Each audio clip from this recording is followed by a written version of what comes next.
Bora lá, galera, princípio da regressão, reversão, parte 2, certo? Uma questãozinha mais trabalhosa, mas se você prestar atenção na explicação, como nesse e em outros vídeos, você vai conseguir fazer e entender. Então, eu coloquei aqui questões com frações, certo, pessoal? Questões com frações. Temos que ter cuidado, saber o que é uma fração, saber o que é uma sobra e se atentar a esse método da sobra aqui. Vamos ler a questão para o vídeo não ficar longo. Então, Leonardo gastou 1/3 do que tinha. Aí, na sequência, ele diz do que sobrou, ó, pessoal, do que sobrou desse 1/3, certo? Desse 1/3, o cara gastou mais 1/4. O cara sou eu, Leonardo. E ainda ficou com um restante de quanto? De R$ 15. Beleza.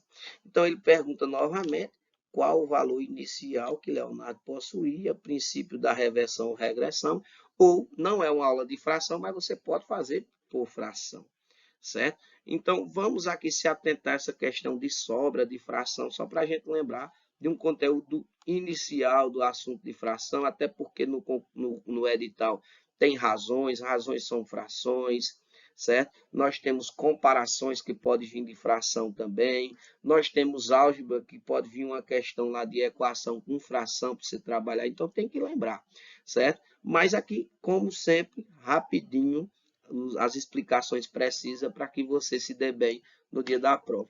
Então vamos lá. No primeiro passo aqui, na primeira situação, pessoal, na primeira situação, Leonardo gastou 1/3. O que é que quer dizer isso? Ó, pessoal, eu posso escrever 1/3 ou 1/3, ou, pessoal, os sinais de divisão, né? Que é aqueles dois pontinhos ou dois pontinhos com tracinho no meio. Porque uma fração, pessoal, nada mais é do que uma divisão, certo? Então, aqui a situação é a seguinte. É como se eu tivesse um total de uma barrinha de chocolate com 3 pedacinhos, certo? E eu tenha consumido ou utilizado um pedacinho. Então, você já está entendendo a situação dessa fração. A minha parte total são quantos pedacinhos? 1, 2, 3. E a minha parte lá que eu coloquei acima é o que representa essa parte que eu consumi, certo? Então, quando eu tiver uma fração 1/3, foi consumido uma parte de 3, ou utilizado uma parte de 3. Nessa situação aqui, ó, mesma coisa. Se eu tenho um quarto, então o que é que está acontecendo? Nessa barra de chocolate agora nós temos 4 pedacinhos e foi utilizado um pedaço. Ou numa torta, numa pizza, seja lá como for. Então a divisão. E eu estou representando as partes que eu utilizei. Beleza. Agora se atenta, porque nessa situação nós temos dois pedacinhos ainda. E esses 2 pedacinhos ainda é minha fração que restou. Como é que eu represento essa parte aqui no, em fração? Então, sobrou 2 partezinhas de 3. E eu quero que vocês se atentem a essa fração restante. Aqui é o que restou, pessoal. Restou. Então, sempre nós temos que se atentar a essa fração restante nessa situação do método do princípio da regressão. Então, é justamente elas que eu vou utilizar. Então, vamos colocar a fração restante aqui, certo? Vamos utilizar elas. Então, eu vou trabalhar com essa parte de baixo aqui, certo? Vou trabalhar com essa parte de baixo. Vou colocar um vermelhão aqui para você lembrar. Ok. Na segunda situação, né? Na segunda situação, Leonardo gastou 1/4. Ok, beleza. O que é que vai acontecer? O meu restou quanto, pessoal? Restou 3 para 4. Ok. Por quê? Porque justamente esse é o método da sobra, do resto, certo? E por fim, o final aqui, o que foi que aconteceu? O final ainda sobrou quanto para Leonardo? R$ 15. Então, entendo o que eu estou fazendo agora. Eu estou notando as situações e colocando o resto aqui abaixo. 1/3 sobrou 2/3. 1/4 sobrou 3/4. Atentem-se a essa parte de baixo. É o método da sobra.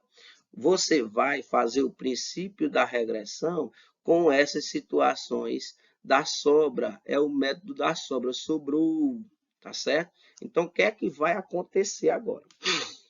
Nós temos uma divisão aqui.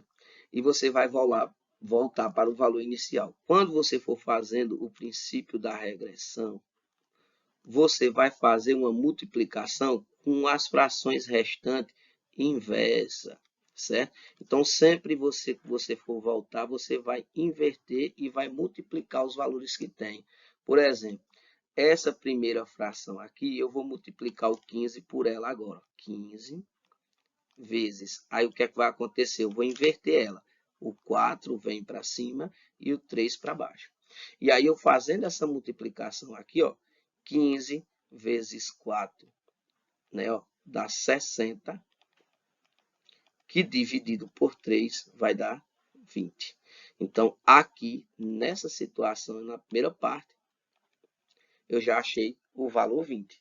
Só que desse 20 aqui, ó, que eu já encontrei, né, desse 20 aqui que eu já encontrei, aí eu vou pegar esse 20, vou multiplicar pela fração inversa. Então, no caso aqui vai acontecer, se é 2 sobre 3, aqui vai ficar 3 sobre 2. E aí, quando eu for fazer 20 vezes 3, vocês fazem da forma que vocês quiserem. Tem um métodozinho da simplificação também. 20 vezes 3 dá 60 novamente, que aqui dividido por 2 vai dar 20 por 2, 30. Então, esse aqui é meu gabarito. O que foi que aconteceu? Eu utilizei o método da regressão. Eu voltei às operações. E o que acontece? Quando tiver fração, eu vou usar o método da sobra. Quando tiver do que sobrou, da parte restante, eu vou fazendo, colocando a situação e colocando o resto abaixo, ou você pode ir fazendo logo direto. Já vai colocando logo o resto. Nas próximas questões eu vou colocar logo o resto, certo? E aí você vai aplicando cuidado, você vai multiplicar pela fração inversa. Se é 3 quartos, eu multipliquei por 4 sobre 3, deu 20. Quando eu fui voltar, se é 3 sobre 2, se é 2 sobre 3, eu multipliquei por 3 sobre 2 e deu 30. Meu gabarito, letra E. Desafio para você agora, faça essa questão por fração ou por equação do primeiro grau. Tá bom? Valeu, tamo junto.